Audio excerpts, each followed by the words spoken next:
Fallout 1 and 2 were released only on PC, back when knowing how to run a game on a computer was essentially a specialist skill. So although these games were popular in the PC gamer circles, their cultural spread was somewhat limited. It was only when Fallout 3 was released that the Fallout series became a household name. After this, everyone had heard of it. Even the objectively hilarious Conan O'Brien pretended to like it for a few more billion views. There's a jet engine coming out his ass?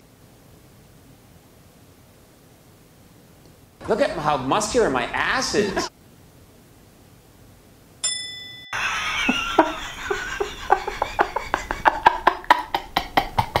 Both the Fallout games before it were made by totally different developers, and this third game followed that trend. And so I'm of course talking about the objectively amazing Fallout Tactics Brotherhood of Steel. Yeah, this is the real Fallout 3. Look, here's the timeline. Third.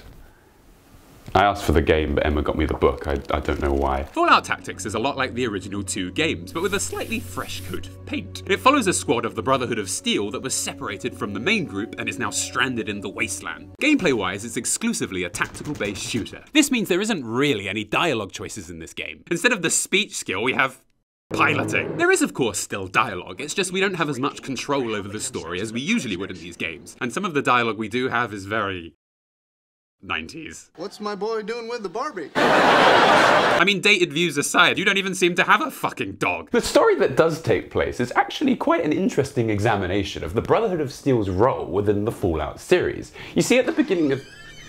Wait.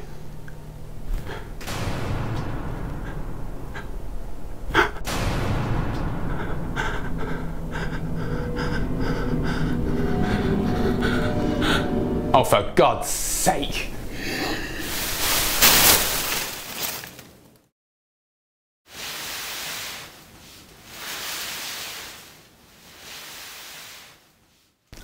What? Where am I? What's going on? Who did this? Wait. What's that over there? Hello, human. It is I, a mysterious stranger. Sid, is that you? No. Sid, you're the only talking cat I know. I know it's you. You haven't even mastered your voice. Oh, hello, human. It is I, a mysterious stranger. Read this.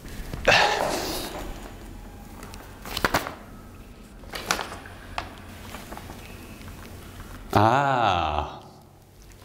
Well, I do love money.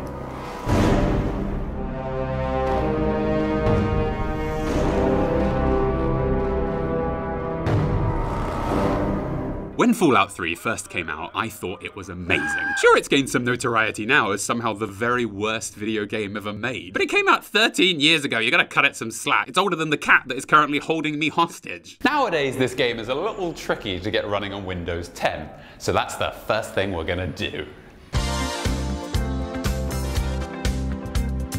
Getting Fallout 3 to work properly through Steam is genuinely an absolute nightmare. Bethesda, making a game that doesn't work properly? Windows 10 seems to be the main reason this game won't run, but the specific issues people have seem to vary wildly. For me, issue 1 in my cornucopia of errors was that the game simply wouldn't start. And after some digging, I found that this was because Fallout 3 requires you to have Games for Windows Live. What's that, I hear you ask? Well, Games for Windows Live, or GOFO, was an online gaming service used by Games for Windows. Was. If you're trying to play Fallout 3 through Steam, it simply won't run without this now non-existent piece of software. This is like a cookbook being distributed with its signature dish being roast fucking diplodocus. So after a significant number of tries, I found this fix, which lets you download the Games for Windows Live file that Fallout 3 is looking for. It gives you the file. Why doesn't Bethesda just give us this file? The thing is, this is widely reported on Steam, and it's completely ruining Fallout 3's reputation. I just can't believe Bethesda is ignoring this problem, and thus allowing their flagship brand to bomb quite so Oh wait, that's right. Even Windows seems aware of this problem and warns me every time I try to open the game that it probably isn't going to work. Are you sure you want to do this, man? I just care about you. Oh, hi.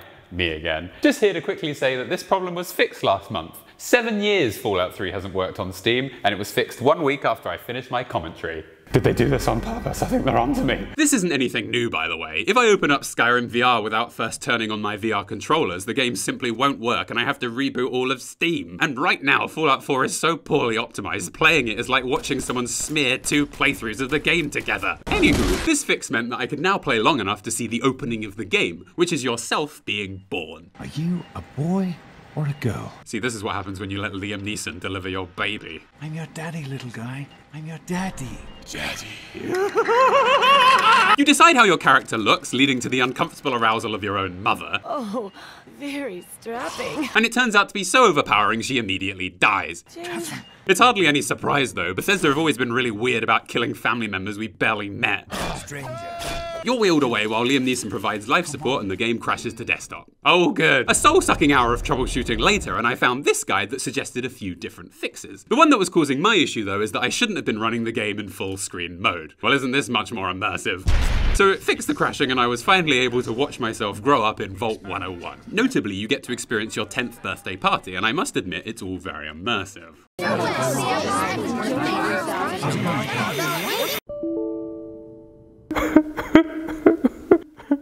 Oh, hi! You may think I'm crying about the game, but no, I'm locked up in a subterranean vault, remember? Also, I just found this saw.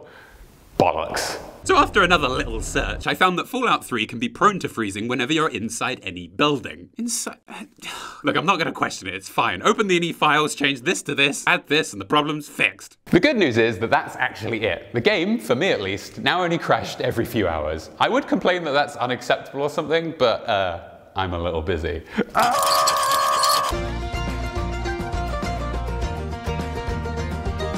As I said, the first few hours of this game are dedicated to you growing up in an underground vault, safe from the nuclear wasteland. And I love it. Fuck you. You grew up with your dad, voiced by Liam Neeson, and since he's the main driving force of the story, it actually makes a lot of sense that we spend a decent chunk of time with him. Sure, he's so two-dimensional, I'm worried that any moment he might collapse under the weight of his own hair, but what can you do? Take care, sweetie. Now get out of here, and good luck. Bye, Dad. One day your father escapes from the vault, and as a result, the overseer, Mr. Nazi McNaz's son, issues your death warrant, because, I don't know, it's time for combat to start. Fortunately, your friend Amata finds you and gives you a gun to protect yourself. Even with that pistol, I don't think you'll win a fight against the whole security force. Oh, Amata, you innocent thing. I warned you all not to take me on. Do we, peacefully escape? Walk out into the wasteland and catch our first glimpse of the real world. And from this point on, the entire game is open to you. You can go literally anywhere on the map. And my complex thoughts about this can be summed up by plagiarizing Bo Burnham. Welcome to the wasteland. Have a look around. Any living things with brains to blow up can be found. We've got miles of train tunnels, some better, most worse. If empty rooms don't interest you, you definitely wouldn't be the first. Welcome to the wasteland! You know, I'm gonna stop there because of copyright issues. Now, before you all fucking murder me, hear me out. The first place I went to was Megaton, which, you know what, is a great location too, okay? Bam, I like it here. It looks just like the sort of place that would crop up in a post-apocalyptic world filled with garbage. Now, I will admit, finding your way around here is a bit of a challenge, but otherwise it gives us some of the game's most memorable characters and set pieces. We eventually meet Moira, who's the main quest giver in this area, and she sends us off to collect some landmines. We don't have any other pressing things to do, so we of course accept. And basically she tells us to travel from here to here. So off we go on our first journey. Now on the surface, this expedition we go on is fabulous. The visual style and soundtrack in this game work together to create a delightful atmosphere.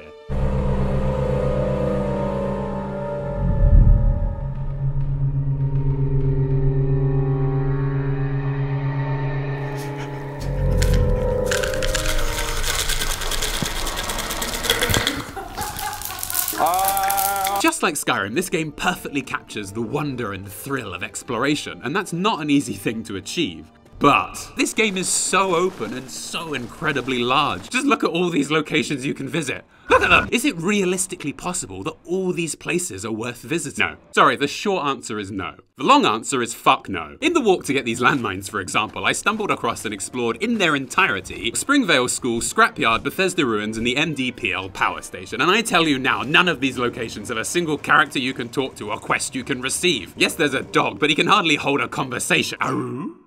I mean, he is a really good boy, though. Okay, Springvale School is a slight exception, as it has one computer terminal, but it contains nothing more than a few lines of disappointing dialogue that quickly lead you to a dead end, and that's it.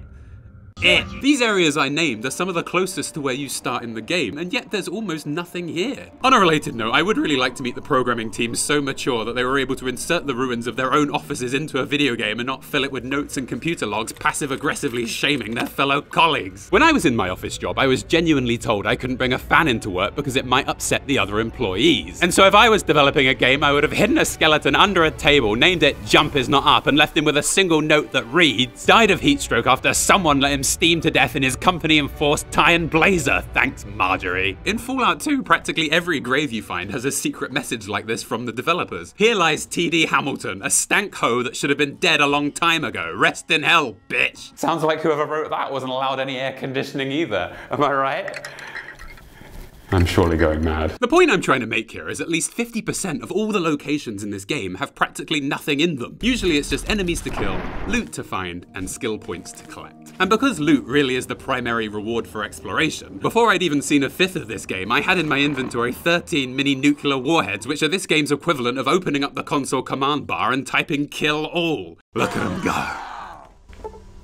What have I done? Most of the time you're only exploring so that you can kill enemies, which means you can loot more ammo for the singular purpose of killing more enemies. It means Fallout 3 quickly becomes this perfect Mobius strip of bullshit. And speaking of an inescapable loop of purgatory, the level design in this game is awful. It's fitting that this game is filled with empty locations because the buildings too are packed with empty rooms. Why does Bethesda Ruins need to have so many empty bathrooms? What are you trying to tell us? The interiors of buildings are far too open plan as well. This single hallway in Springvale School branches off into 11 different hallways and rooms, so it's impossible to keep track of where you've been. And this would be fine, but the map system doesn't account for this at all. Most locations in this game have 2 or more floors, yet the maps themselves are always compressed into a bird's eye view of a single 2D image. This wall, it could be anywhere. First floor, second floor, the void between dimensions where the living and dead coexist. However, when this game came out, I think its hugely open-ended exploration actually worked incredibly well. Now this is because the more you traveled, the more unique places you saw and unique enemies you discovered to interact with. There are ghouls, feral ghouls, glowing ghouls, slavers, super mutants, centaurs, Brahmin, mole rats, deathclaws, giant ants, rad scorpions, raiders, aliens, sentry bots, Mr. Handies, robo brains, fucking Shaft. You never knew what the game was going to awkwardly segue to next. The drawback was all the Fallout 2 fans, you know, all 7 of them, who played Fallout 3 when it came out, knew that none of these ideas were particularly original. Every one of those creatures I just named are from the previous games. There's no denying that Bethesda has adapted these ideas into the third dimension incredibly well. All these creatures look amazing, but there's no depth to any of them. You just break their legs and enjoy their slow descent into the barrel of your gun. Hello, Darkness, my old friend. Take the robo-brains, for example. In Fallout 2, you travel through an entire research facility, uncovering all the terrible experiments being done there, and it all culminates in a puzzle where you perform brain surgery, eventually merging man and machine in a horrible abomination of science and nature. Commands. Probably shouldn't have done this. This event alone has discovery, intrigue, context, challenge, a reveal. And how are they introduced in Fallout 3? Is that a robot with a human brain? Stand back. I'm going to make first contact. America! There's basically no context given to most of the enemies in this game, and given how focused it is on combat, it's a huge misstep as you have no reason to dislike any of these creatures. Like, who the fuck are the Talon Merc Company? I hear that you could have been useful. Ah, well, time to die. No, I don't think so. That interaction there is the absolute perfect microcosm for almost all the enemies you meet in this game. You want to buy slaves, and I want to sell them. Okay, thanks for clearing that one up. The Talon Company is literally everywhere, and the only context I could find on them was this woman, Riley. Those fucks went into a settlement a year or 2 ago and killed everyone. Women, children, everyone. That's the sort of crap Talon Company does. Well, that's a unique trait, except for the Raiders, Slavers, Super Mutants, Enclave. But don't worry, the Talon Company is different. They wear leather armor, which is perfect for repairing mine. In a game so much better, I'm surprised it hasn't spawned its own fucking religion. You learn that there's a military group called the NCR who in one skirmish killed numerous innocent women and children. This all occurred at a raider settlement called Bitter Springs, but as you look into it, you find that this event is shrouded with misinformation. Even people who were at the battle give entirely different accounts of what happened. Some say the NCR's long fight with the raiders caused them to snap. Others say they misinterpreted military intel. You quickly realize it's not going to be easy to know who to trust, let alone side with. Bitter Springs acts not not only to shed moral ambiguity onto basically everyone you meet in this game, it encompasses the overarching theme of New Vegas and Fallout as a whole, which is in one way or another war taints all that it touches, even those who seem to be trying to end the violence. All you can do in this game is analyze the conflicting perspectives of those involved and make your own mind up on which flawed ideology to support. Oh god, it's just so fucking delectable! So, Fallout 3, right? Bitter Springs alone demonstrates how Fallout 3 has no real overarching goal or tangible themes. War never changes. This has no real bearing here, it's just a juicy line written by a different development team. Who in Fallout 3 encompasses this statement? Him? Sure, there's a lot of miniguns and everyone's dirty all the time, but the pure chaos and extreme open-ended nature of Fallout 3 doesn't allow any faction within it to feel like it has any meaningful goal. Oh god, look at me. I started talking about Fallout New Vegas and began comparing it to another game, like comparing the Sistine Chapel to that time Sid peed on the rug. Because it reminds you the gravity of your situation, human.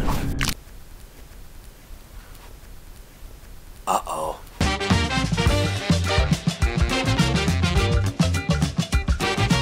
Now you might think after all that I don't really like Fallout 3, but actually I think it's really good. I probably should have started with this part. Sure, I have quite a few complaints, but between Fallout 3's avalanche of empty locations and forgettable factions, it has some of the best side quests I've ever played in a video game. There's a town filled with genetically modified fire-breathing ants with a mad scientist. Those monsters, they're gonna get me. An area overrun by deathclaws, a society of cannibals now turned vampires, a town menaced by an insane superhero and villain, a talking tree that quite understandably requests not to be set on fire.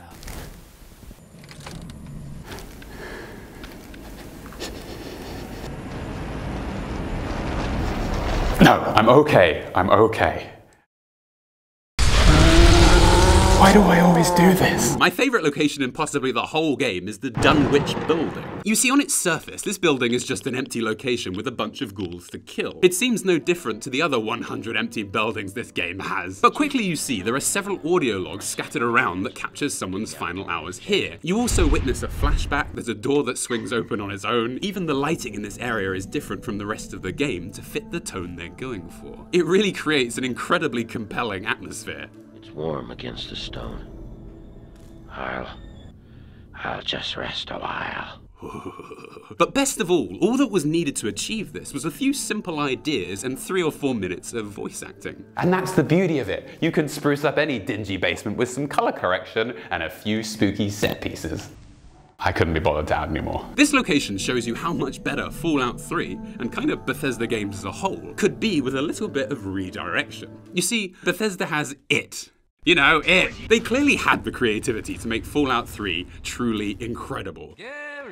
But I think due to some very poor fundamental choices, they missed the mark. And these are fundamental issues. Contrary to what you might hear, this game can't be fixed by mods that, I don't know, touch up the mannequins. You leave her out of this. If they had just focused on putting a couple dozen less of these humongous, sprawling, empty buildings and elaborated a little bit more on the good ideas they already had, the game would be worlds better. If you comb through this game, I believe it already has enough great content for it to be a near masterpiece. I just can't fucking find any of it half the time because it's hidden between all the derelict Metro tunnels, drive-in theaters, abandoned towns, sewers, caves, boats, power stations, radio stations, relay stations, train stations. The combat in this game is also really good.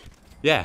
I said it. Sure, the guns are impossible to aim. I mean, look at this. Look at it. One bullet went here and another one over there. It's all well and good, but this is the best assault rifle in the entire game, and I have a gun skill of 100%. And don't worry, I know. Oh, actually, that's how machine guns work. I should know, I have 24 of them. Look, as someone with an acceptable concentration of lead in their bloodstream, I'm no expert on firearms. But either way, this makes the rapid-fire weapons in this game completely useless at medium to long range, which really means they have no use at all, because at close range, you might as well do this.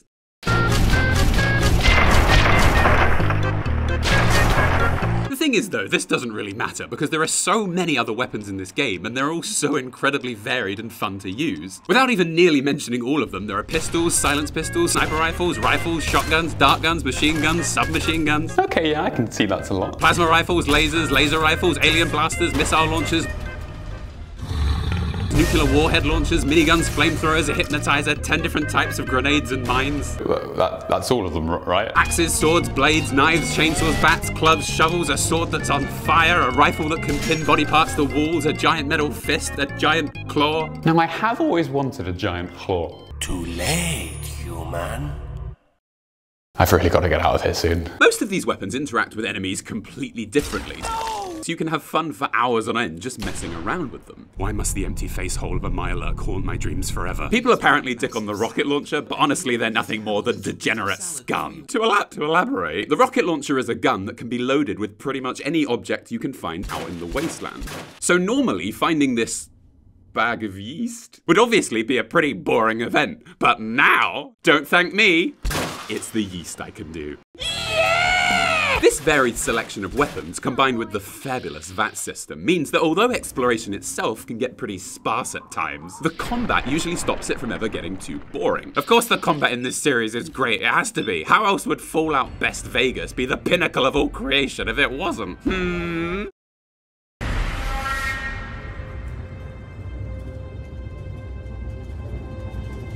Fallout 3's story certainly is a mixed bag, one that contains half the Holy Grail and the other half James Corden's autobiography.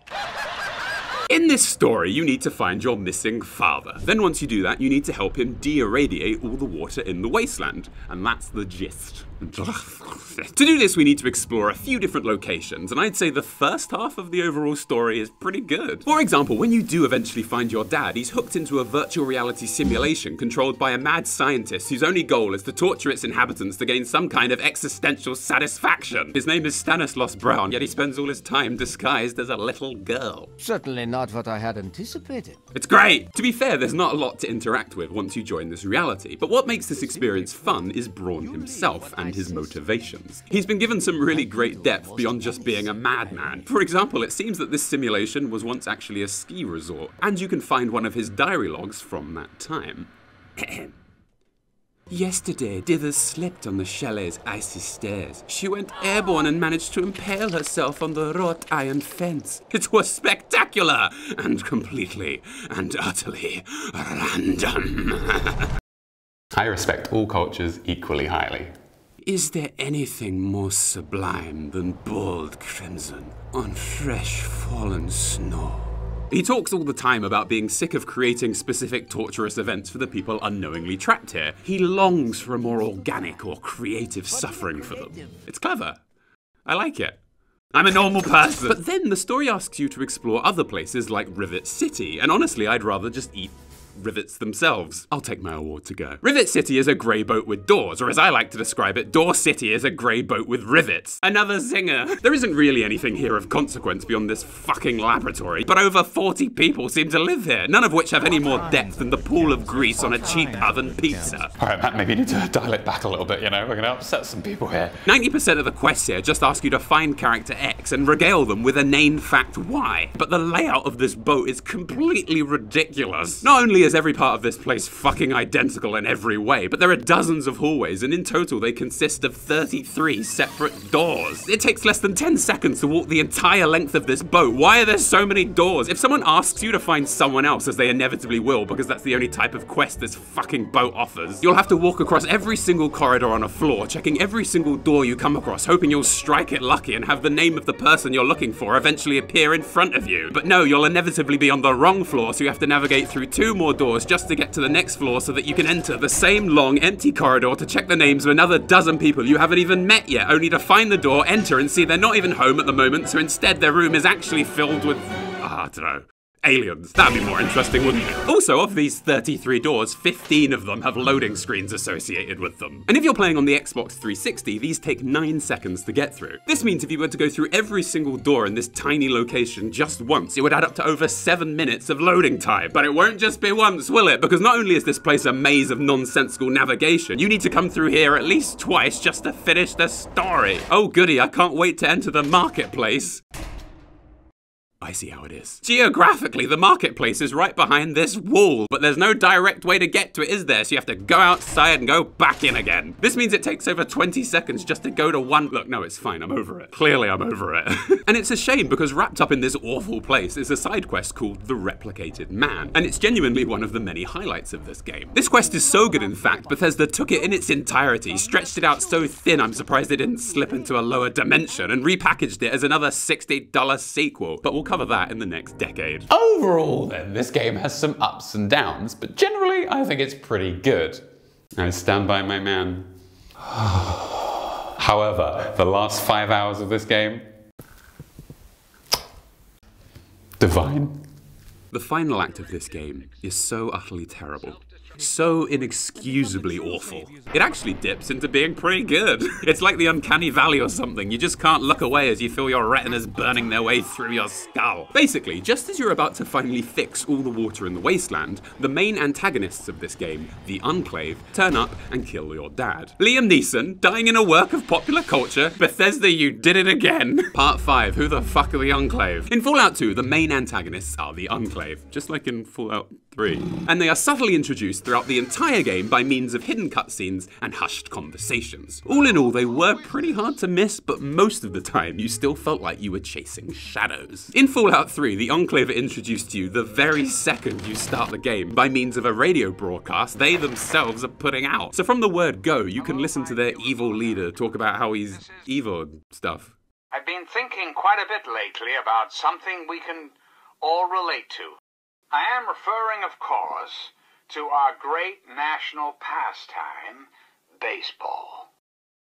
Naturally, I turned this radio station off and never listened to it again. I admire Bethesda's balls throwing the main antagonist our way within the first few seconds, but we don't see or hear from them again for another 20 hours or so, and barely anyone in the game even talks about them. When the Enclave turned up and killed my dad 13 years ago during my first playthrough, I genuinely had no idea who these people were. Oh no, not my dad, we had such a connection. So what are you guys, like the Talon Company or something? And I think someone at Bethesda was aware of this, because when the Enclave do suddenly appear out of thin air, the sewers are conveniently packed full of radios on full blast, all playing the Enclave radio station. Remember, it's those guys from 20 hours ago at the beginning of the game. We have no idea what we're doing. From here though, the wheels don't just come off, the car fucking detonates. You are captured by Colonel Autumn, who died earlier alongside your dad. Now, given the rest of the plot in this game, I genuinely thought Autumn being alive here is just a plot hole. But I've since learnt before he dies, he does seem to inject himself with his own wrist. Clever girl.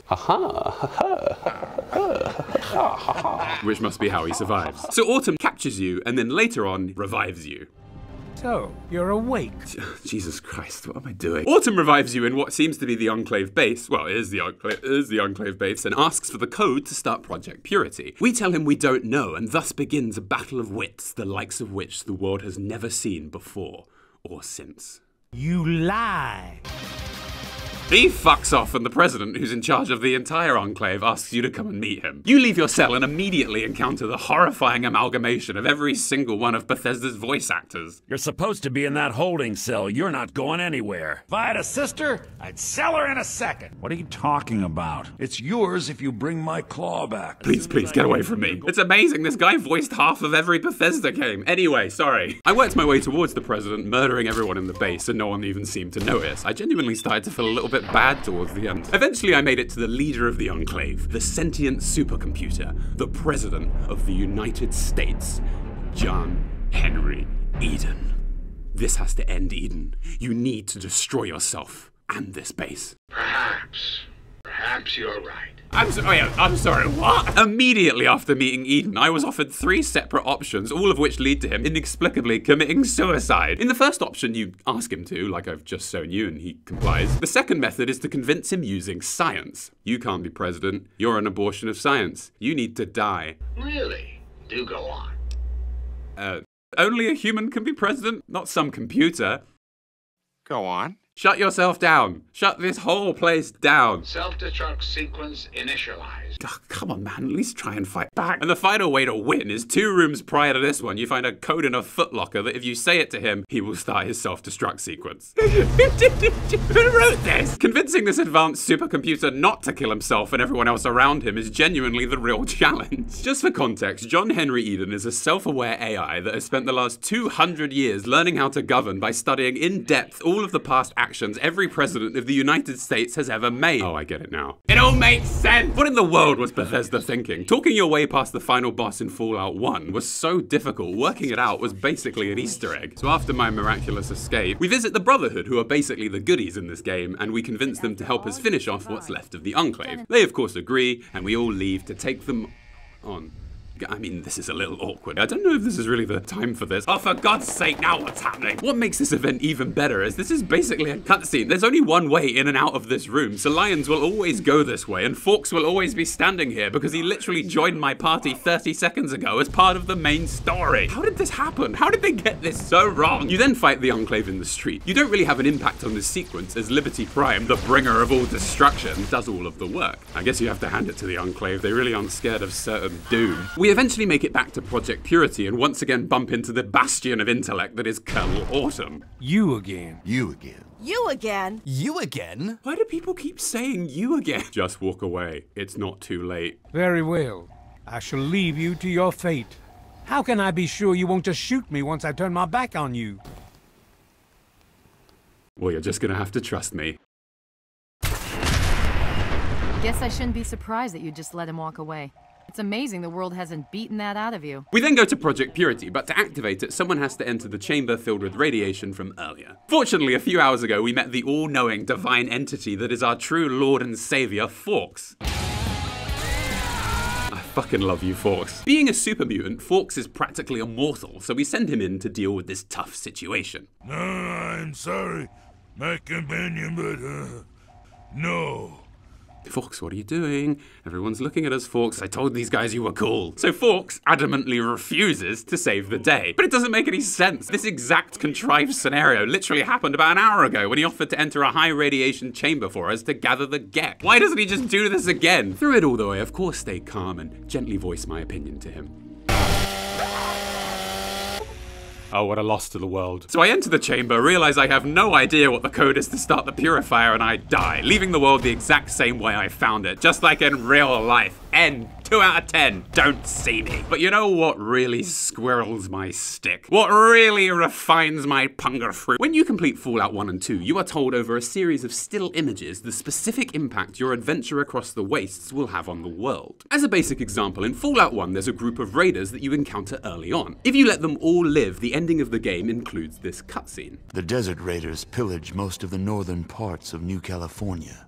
They are a scourge that lasts for years. Now this of course will change if you decide to kill the raiders, but what's so clever about all this is not only do you feel responsible now for letting the raiders go, it makes you want to play the game again differently. It fleshes out the game world. It makes you feel like this world existed before you and will exist after you. And best of all, it requires very little work to do this beyond a few lines of voice acting and some stock imagery. Honestly, I always thought Fallout 3 did have an ending like this, but it doesn't. It just tells you some garbage about what an asshole you are. But the child refused to follow the father's selfless example. And then the game ends. I said doing what Fallout 1 and 2 did would be easy, so I'm going to put my money where my mouth is and do it for Fallout 3.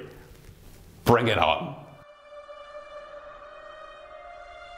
Following the deactivation of the bomb in Megaton, several of the children of the apocalypse left in search of other perilous icons. These outcasts eventually settled at what is known as the West Tech Research Facility in California, where they ultimately perished, wreathed in its glow. With Harold's death, so too died his influence. As the years passed, the forests of the oasis faded, and the tree minders with their lush fields were passed down as nothing but myth. The synth known as Harkness was returned to Dr. Zimmer by the Lone Wanderer. Yet on their long journey back to the Commonwealth, they were ambushed by more compassionate souls, and Harkness was once again reclaimed as a free man. The Lone Wanderer killed almost 450 Talon Company mercs, but they were still everywhere in the wasteland. It's almost as if no one really gave them any thought at all. The only thing that really changes the ending of this game is whether or not you activate the purifier at the end. Which I, of course, didn't do. Refuse to follow the father's selfless example. Selfless! I didn't know what the password was! I still fucking died!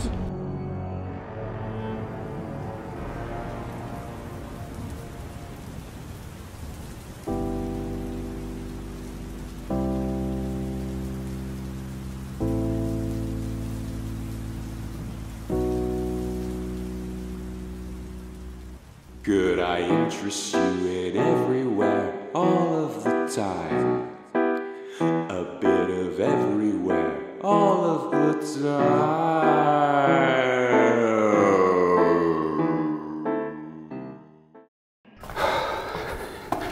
Oh, hi! Glad to say I'm finally free. How did I escape? Well, we all have our secrets.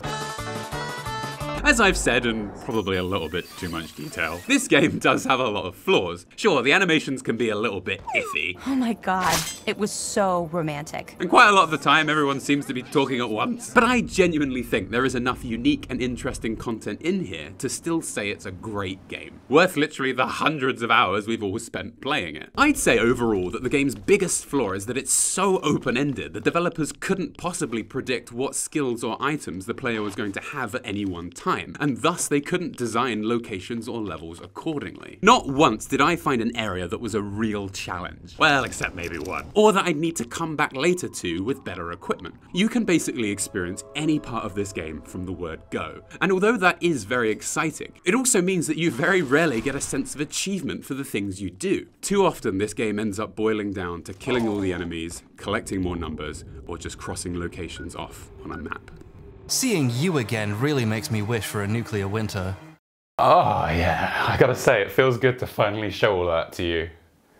What, that's a normal thing to say. This video was sponsored by and made possible by Skillshare. Now, I've spent at least half my life in classroom education not really learning anything because I think that this is the way to learn. So just to explain, Skillshare is a place you can go online that is filled with thousands of classes for anyone that wants to learn new skills or just improve existing ones. Now, as fans of this illustrious YouTube channel, I know what you want. I got your fix. Skillshare has classes to help you with almost anything. Creative writing, film and video, photography, animation. To help me prepare for making videos like the one you've just seen, I took the class Fundamentals of DSLR Photography by Justin Bridges. This class taught me what all the settings on my camera actually mean. But more importantly, it explained what changing these settings does to the camera physically. For the first time in years, I filmed this entire video without my cinematographer. And producing these complex shots on my own would have been completely impossible if I hadn't learned how ISO, shutter speed, and aperture actually work, and how they all interact. So wait, you're telling me that the F value is the camera's aperture? What? For years I've been calling it the value. Skillshare is designed with learning in mind, so there's no ads, and there are new premium classes being released all the time. Ooh, and as an added bonus, Skillshare's entire catalogue of classes now have subtitles in French, Spanish, Portuguese, and Dutch. Nailed it. So if you want to join me in learning or improving some skills, the first 1,000 of my subscribers to click the link in the description will get a 1-month free trial of Skillshare, so you can start exploring your creativity today. Thank you everyone for watching, and I'll see you in 10 years when I finally review Fallout 4.